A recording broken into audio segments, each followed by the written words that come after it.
What's going on, man? This your boy Chatway, man. So here we go, man. Wake Forest, man. I know I ain't been here. I ain't talked to y'all about the Duke game, but it's Duke, so who cares?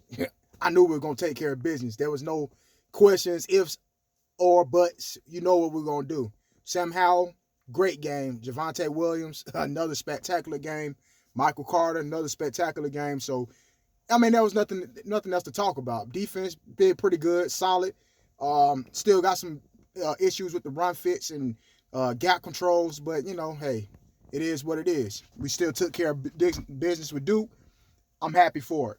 Excuse me, I just got off work, so got my UNC gear on as usual, but just got off work, so I'm a little tired. Got my coffee, so had to go throw this video out on here on YouTube before I head inside and take a nap and get ready for this game on, a few more hours.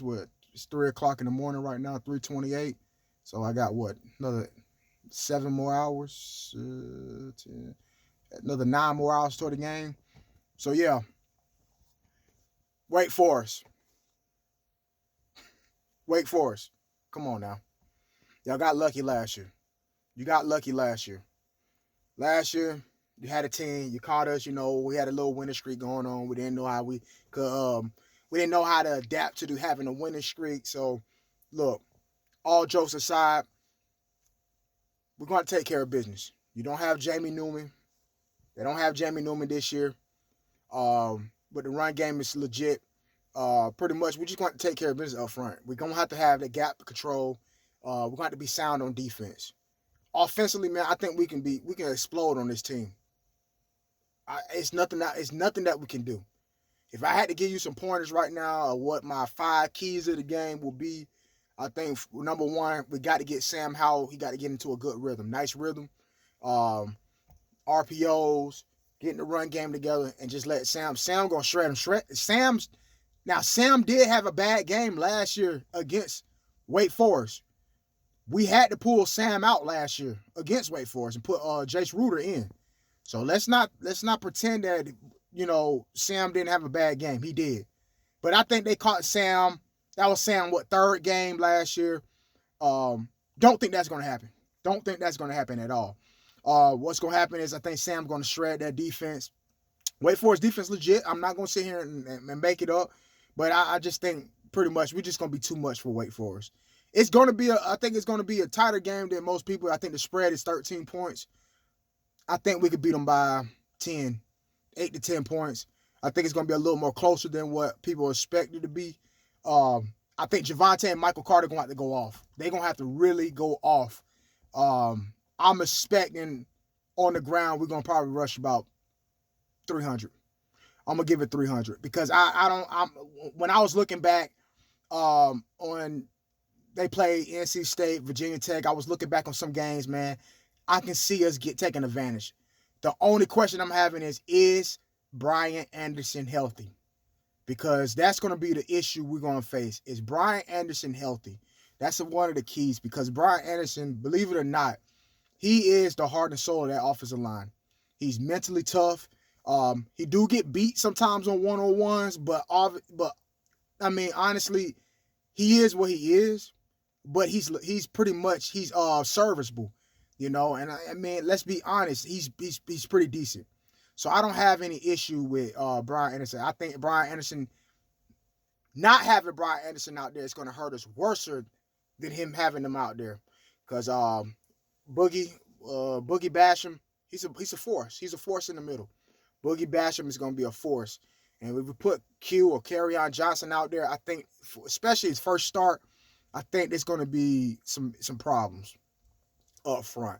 I think Jordan Tucker going to be healthy to play. So, I mean, if we can get our offensive line back, I think we'll be all right. We got to get at least 300 on the yards. I mean, I really feel like if we can run the football the way we need to, that's going to open up the passing game. De'Ami going to go wild. Dash can get going, and then we can get some people. I'm going to tell you somebody else I think we need to get going, and this is my personal pet peeve. And we keep him in blocking, but Garrett Watson. I need Garrett Watson, I need Garrett Watson to get more touches, man. I know Phil Longo try to do his air raid, but man, I would love to see the tight ends get more. Garrett Watson is a pro style tight end. I would love to see him get more touches. I would just love to see him get more touches. I mean, he's got the length. He runs nice routes. I would love to see him get more touches. He could create a mismatch. I would love to get him going. Personally, that was something that really bothers me about Phil Longo, and he's a great coordinator. I know a lot of UNC people out here. They Phil Longo need to be fired. Please, Phil Longo is good. Phil Longo 500 yards per game. This offense is just outstanding. He's getting better in the red zone. Yes, he have a few blunders and stuff like that, but hey, who does it? You know, he's not the perfect offensive coordinator, but hey. I think for what it's worth, for North Carolina, he has been outstanding. I mean, he has some questionable play calling. I'm not going to say that he has questionable play calling, but for what it's worth, he does pretty well. You know, with Sam and just pretty much what this offense looked way better than the Larry Fedora offense. You know, and that offense pretty much had one good year with Seth Gantrell. Sorry if I said his last name wrong. Cantrell, whatever. But I think the offense is so much explosive. The offense is so much explosive. And it's only going to get better. As the kids get to know the system better, it's only going to get better as time go on. But I'm getting off topic.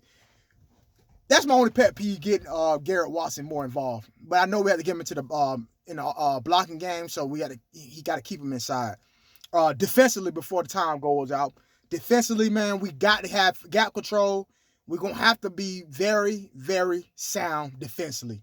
Tamari, Ravel Hassett, we got to keep gap integrity. We got to control our lanes. Tamar Fox, can't even think of his name right now. Slipped my mind. Here's a Atlanta boy. Tyrone Hopper, you got to keep control of the edges. You got to stay gap sound. Dez Evans, Chris Collins, you know, same thing. Keep gap, you know, keep your lane integrity, man.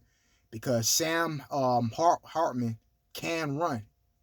You know, people saying, oh, he not this, he not that. He can run.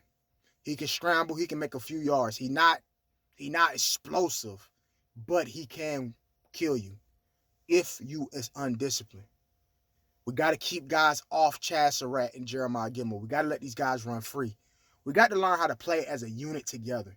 We're not bad defensively. Now, I will say, the only problem with us, we're very small up front. But that's something recruiting is going to help us with.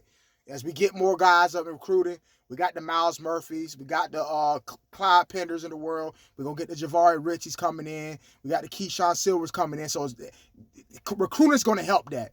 We're going to get guys that's more college ready built. You know, Tamari Fox, Rafer Hassett, they college built, but they're not college built. You know, they don't have that athletic, big body as you look at Clemson and look at Clemson, two stud freshmen that they came out in high school, they looked like they was already college ready. Tamari Fox, Rafer Hassett, they look, you know, they still young, they still got to get into their bodies. You know, Javari Ritchie already looked like a college football player already in high school. You know, so, I mean, Miles Murphy picked up some weight. So we're going to get those guys that's going to really be run stuffers and really do and have to get into their bodies. I don't know if Don Chapman playing, and I don't know if Kyler and Michael playing. We got to have those guys come back. I'm hoping and praying that they come back. They'll make a big difference. And we got to have our guys come downhill and make tackles. Got to come down here and make tackles. Pretty much, like I said, my prediction right now, I will go North Carolina 35, Wake Forest 17. North Carolina 35, Wake Forest 17. That's my prediction. The 5 keys is pretty much get the run game established, get Sam in a rhythm. Offensive line got to play together. Hopefully we have no injuries, that everybody come back. Defensive line got to be gap sound and have lane integrity, and we got to tackle. If we do those things, we'll come out victorious. We can heal up and get ready for Notre Dame.